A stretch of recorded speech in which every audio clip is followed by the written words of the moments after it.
This couple wanted to have their own baby. In their small town, Mia and Will finally managed to assemble the giant playhouse they'd built for their future child. As they admired their work, Will noticed one piece left lying on the ground. The manual had warned repeatedly that every piece must be used for safety reasons, but the thought of dismantling the whole thing after hours of work was unbearable. While Will was distracted, Mia, acting on impulse, took the leftover piece and secretly tossed it into the ocean. When the inspector came by later for the mandatory check, they didn't notice anything wrong.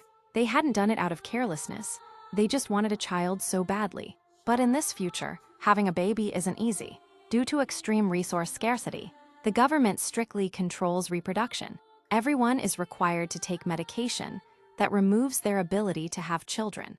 In return, their lifespans are extended, a trade-off to maintain a stable workforce. New births are only allowed when someone else dies, and even then, only after passing an intense parental evaluation.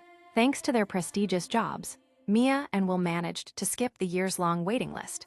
They were finally approved for the parental evaluation, a 7-day test known as the procreation cooling-off period. But what they didn't know was that the real test hadn't even begun. Their assigned evaluator was a woman named Virginia.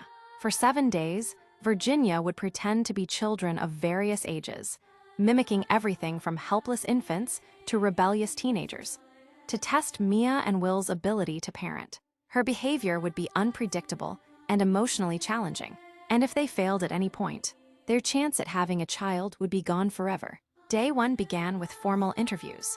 Will, a programmer, specialized in virtual pets, a necessary industry after all real animals had been exterminated to save resources. Mia, a botanist, managed a greenhouse where she cultivated rare plants in the harsh climate. Virginia seemed pleased with their answers. On paper, they were ideal candidates. But on day 2, the real test began. Virginia activated her child mode, transforming her behavior into that of a stubborn toddler. The first challenge, refusing to eat. Mia and Will, both nervous and inexperienced, tried to remain calm. They encouraged, pleaded, and even tried playful distractions. Will finally succeeded in feeding Virginia a bite through a silly game. They breathed a sigh of relief, until Virginia suddenly hurled the food onto Mia's clothes, deadpan and silent. And so began the longest 7 days of their lives. The title is The Assessment. Please like, comment, share, and follow me.